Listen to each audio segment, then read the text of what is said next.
सुनील जी, महाराज जी आपके चरणों में कोटि कोटि प्रणाम। महाराज जी, आपके सत्संग के प्रभाव व श्री जी की कृपा से 2 महीने पहले भजन प्रारंभ किया है, पर जो पहले इतने पाप कर्म हुए हैं अनजाने या जाने में, उनको सोचकर बहुत डर सताता है और रुलाता है। महाराज जी, हम क्या करें?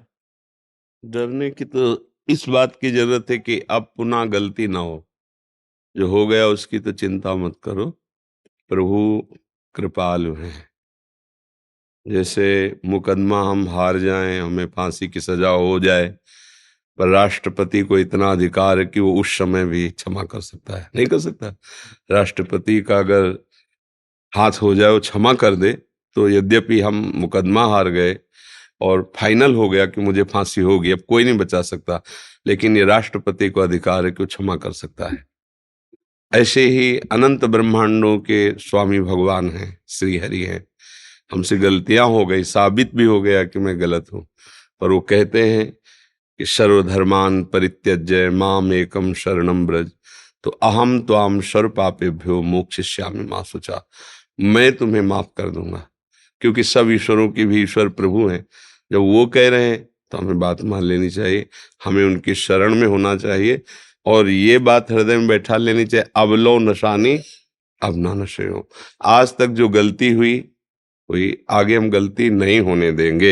अगर फिर भी हो जाती है चूक से, तो फिर हम निश्चय लें कि आगे गलती है, फिर भी हो जाती है, फिर निश्चय लें, एक दिन हमारा निश्चय सफल हो जाएगा।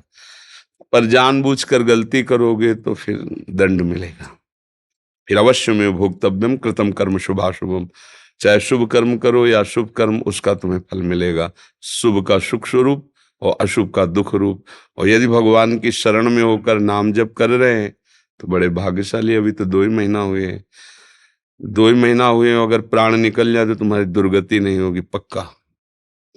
नाम में बहुत बड़ी, अब देखो हीरा पड़ा है तो उसको कोई जौहरी ही जान सकता है, सब थोड़ी जान सकते हैं। तो हमारी जो नाम के प्रति गुरुदेव की कृपा से बात समझ में आई है कि अगर तुमने एक बार भी कहा है राधा जीवन में, तुम्हारा पाप का जो हिसाब किताब है वो जब है, हम ये नहीं कहते सब नष्ट हो गया है, पर जब हिसाब होगा तो एक राधा नाम एक पलड़े में और पूरा पाप, तो दिमाग कहाँ नहीं करेगा हिसाब करने वालों का कि एक राधा नाम का फल क्या होता है। फिर उस फल की तरफ दृष्टि जाएगी तो ये सब अपने आप खत्म हो जाएगा। तो हम फिर बहुत राधा नाम क्यों लें जब एक से ही काम बन सकता है? क्योंकि आगे हमसे पाप न बने, हमारा जीवन पवित्र हो जाए। और हमें केवल पाप ही नष्ट नहीं करना, हमें भगवान के दर्शन करने हैं। अब हमको इस संसार में ना पड़े, हम अपने मालिक के पास रहें, कितना अच्छा रहेगा। सब कोई चाहता है ना, कोई प्यार करने वाला हो, कोई बढ़िया घर हो और कोई दुख ना हो, सब यही तो चाह रहे ना। तो श्री जी का बढ़िया महल है और प्यार करने वाले प्रिया प्रीतम है और सब लोगों के मालिक है, तो माला माल है वहां, और मरना है नहीं। चाहे जितना मीठा खाओ शुगर नहीं होगी चाहे जितना पकवान प्रसाद पाओ लीवर नहीं खराब होगा, मरना है नहीं। कितना बढ़िया आनंद है। तो निकुंज चले ना सब मिलके, राधा राधा राधा राधा। गंदे आचरण बंद करे, गंदा भोजन बंद करे, गंदे लोगों का संग बंद करे और नाम जप करे, तो प्रिया जी बड़ी कृपालु। अपने महल में देखो, ये वृंदावन है, चिदानंद है, पर अब हमारी दृष्टि ठीक नहीं तो हमको दिल्ली और वृंदावन ऐसे ही नजर आ रहा है सब। हमारी दृष्टि ठीक हो जाए तो यही दिव्य वृंदावन है। प्रिया प्रीतम इसी में विहार करते, इसी में विहरण करते हैं। तो आगे गलती ना हो, इसलिए सावधानी पूर्वक हर समय नाम जप करते रहो और डरो तो ना, डरो आगे पाप ना हो जाए इस बात से। पीछे जो हो गए उनको तो मत डरो, भगवान का भरोसा ले लिया है। अब मान लो पीछे डरने की बात है कि अगर उसी का चिंतन करोगे तो भजन कैसे होगा? अब उसी में कि ऐसा क्यों हो गया, तो वर्तमान का समय नष्ट हो रहा है ना। पीछे के तो नष्ट ही कर दिया, अब उनका चिंतन करके वर्तमान क्यों खराब करें? वर्तमान तो राधा राधा राधा, जो हो गया प्रिया जी क्षमा करें, ठाकुर जी क्षमा करें, खूब नाम जप करो, मंगल हो जाएगा। रोहित जी दिल्ली से, राधा वल्लभ श्री हरिवंश। गुरुदेव भगवान आपके चरणों में कोटि कोटि दंडवत प्रणाम। गुरुदेव, 2 महीने पहले यूट्यूब के माध्यम से आपकी एक छोटी सी क्लिप देखने का सौभाग्य मिला। उस 30 सेकंड की क्लिप ने मेरी पूरी जिंदगी बदल दी। गुरुदेव, मेरे आपसे एक प्रश्न है। गुरुदेव, आपके सत्संग में और एकांतिक वार्तालाप में कई बार सुना है कि सुबह 4-5 बजे तक उठ जाना चाहिए। और कई रसिक संतों के भजनों में सुना है कि हमारे ठाकुर जी ठाठ से उठते हैं, तो हम उनके बच्चे 9-10 बजे तक कुछ क्षण उनका भजन सिमरन करें तो क्या वो प्रसन्न नहीं होंगे? कृपया मार्गदर्शन। मतलब आप प्रश्न ही नहीं समझ पाए। महाराज जी ये कह रहे हैं कि आप कहते हैं शास्त्रों में कहा जाता है कि 4 से 5 बजे तक उठना चाहिए साधक को, पर ठाकुर जी तो ठाठ बाट से उठते हैं, तो हम भी अगर 9-10। नींद जो है तमोगुण का लक्षण है, और प्रभु त्रिगुणातीत हैं।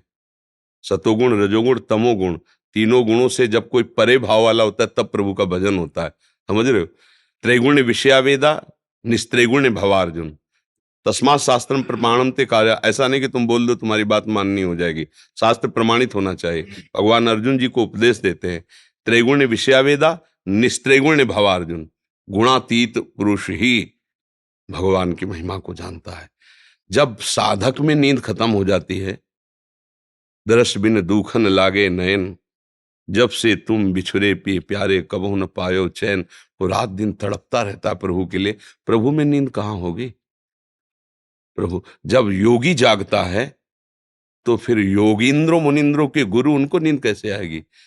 ये हम चूंकि शयन करते हैं तब हम अपने ठाकुर को भाव से शयन कराते हैं, क्योंकि हम शयन करते हैं।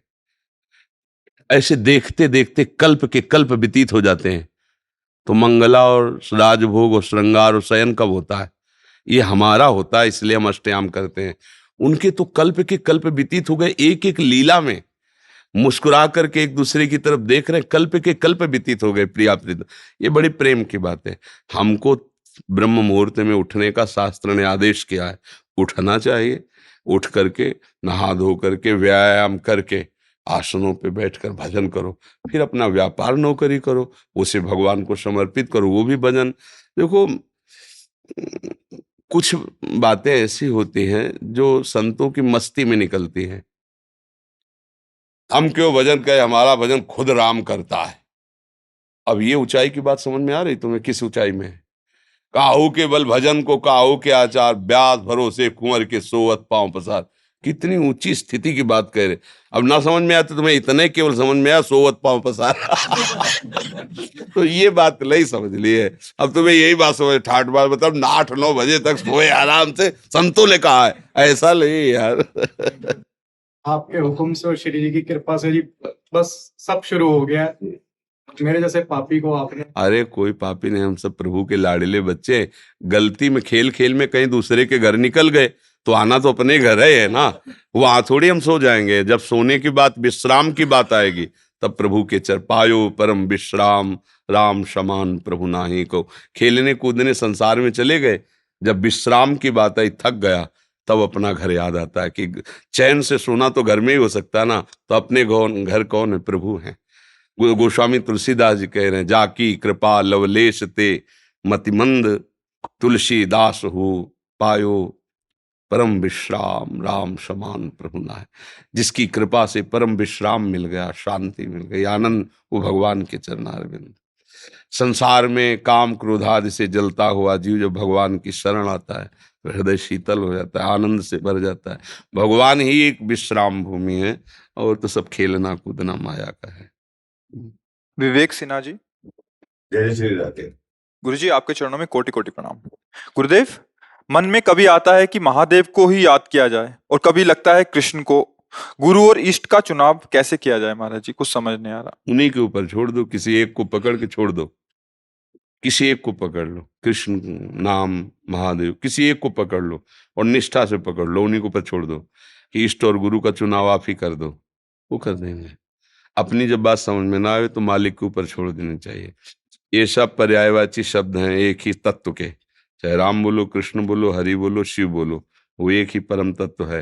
किसी एक नाम रूप की शरण में हो जाओ, वो बेड़ा पार कर देगा। उसको जहां लगाना है वहां लगा देगा। अपनी मति गति कहीं एक जगह लगा दो, महादेव में लगा दो, माता जी में लगा दो, प्रभु में लगा दो, और भार उनको सौंप दो। अब जहां ले चल रहा हूँ ले चलो, देखते हैं कहाँ ले चल रहे हो, वो ठिकाने पे पहुंचा देंगे। मैं आपको पिछले 1 साल से आपको YouTube चैनल के माध्यम से सुन रहा हूँ महाराज जी, लेकिन मैं जहाँ पर यहाँ आपको सुन के वृंदावन धाम में आया था, लेकिन मैं जहाँ पर रह रहा हूँ वो किसी अन्य संप्रदाय से है प्रभु महाराज। तो मेरा व्यापार व्यवसाय उन्हीं के माध्यम से चल रहा है, लेकिन मैं आपसे शरणागति चाहता हूँ। अगर मैं प्रभु मेरी बात समझो। संप्रदाय का मतलब होता है रोड, सीधी बात समझो, मार्ग। मार्ग में चल के सबको एक ही यमुना जी नहानी है। केसी घाट, जुगल घाट, विश्राम घाट, कहीं भी ना हो। घाट अलग हो सकते हैं, मार्ग अलग हो सकते हैं, लेकिन गोता एक ही जगह लगाना है, वो यमुना जी एक ही है। संप्रदाय बदलने की जरूरत नहीं, गुरु बदलने की जरूरत नहीं। जो जहां हो, जो नाम मिला है, जो गुरु मिले वो भगवान ही है। शरणागति नहीं ली महाराज जी। हाँ, नहीं ली तो मार्ग आगे है। अगर कोई गुरु बना लिया है, बदलने की जरूरत नहीं भैया, वही गुरु है। गुरु 10-20 नहीं होते, वही परमात्मा ही सबका गुरु है।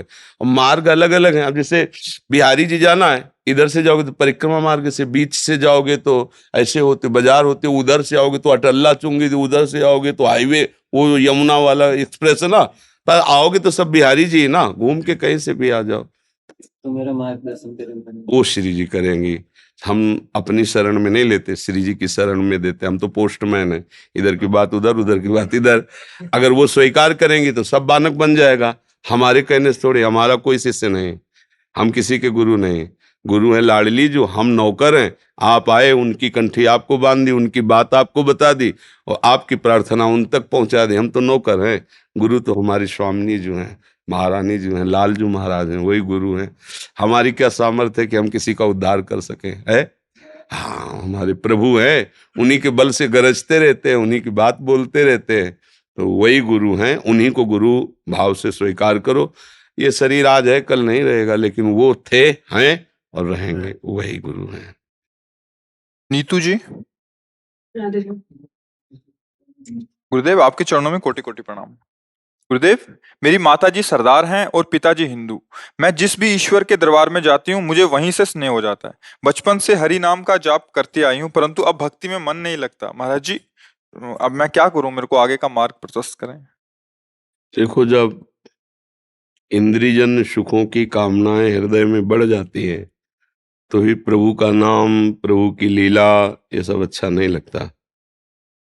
जिसकी कामनाएं इंद्रियजन्य भोगों में सुख बुद्धि से लग गई, वो भगवान से विमुख हो जाता है।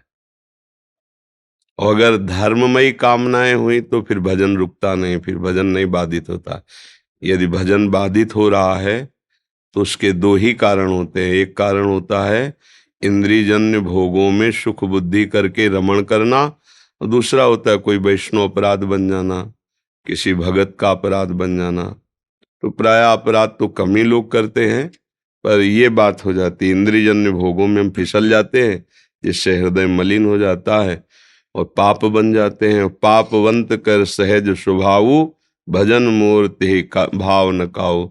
जहाँ पाप बने तो पाप का काम होता है संतों से मिलने में अरुचि, भजन में अरुचि, भगवान के दर्शन में अरुचि, भगवान की वार्ता में अरुचि, ये पाप का स्वभाव होता है। इसलिए जबरदस्ती नाम जप करो, और जो इंद्रियजन्य भोगों की लालसाएं हैं उनमें झूठा भाव देखो कि अभी तक सब भोग ही रहे, यदि सुख होता तो सुखी हो जाते। इसका मतलब सुख तो भगवान में है, भोगों में सुख का केवल भ्रम है। अगर हम ऐसे भाव से विचार पूर्वक चलेंगे तो हमसे पाप नहीं बनेंगे, पाप नहीं बनेंगे तो भजन बनेगा, भजन बनेगा तो आनंद होगा। और सबके माता पिता भगवान ही हैं, वही सब रूपों में हैं। ये न देखे कि हिंदू माता पिता कि सिख माता पिता, ऐसा कोई भी माता पिता हो, भगवान ही सबके माता पिता हैं। किसी की ताकत नहीं है कि कोई अंगुली भी बना सके, तो शरीर कौन बना सकता है? वही भगवान ही सबके माता है, भगवान ही सबके पिता है। निमित्त बना देते हैं कि हमारे 2 लड़के, हमारे 2 लड़कियां, पर बनाया उसने नहीं है, बनाया भगवान ने है। और जब चाहेगा तब वो ले लेगा, तुम्हारे रोने धोने से कोई मतलब नहीं। और अगर तुम ईमानदारी से भगवान का मानोगे तो आनंदित रहोगे, अपना मानोगे तो दुखी रहोगे। भगवान की वस्तु को भगवान का मानने से कृपा प्राप्त होती है, और भगवान की वस्तु को अपना मानोगे तो फिर दुख मिलता है। देखो ना, शरीर को अपना मान लिया, परिवार को अपना मान लिया, संपत्ति को अपना मान लिया, तो दुख ही भोग रहे हैं। अगर ये तो दियम वस्तु गोविंदम तुभ्यमेव समर्पये, हे भगवान आपकी वस्तु आपको समर्पित है, तो आपको आनंद प्राप्त होने लगेगा, उसी में आनंद प्राप्त होने लगेगा, उसी में दुख प्राप्त होगा। बस आपकी सोच, आपका विचार, आपका चिंतन कैसा है, उसी का परिणाम है।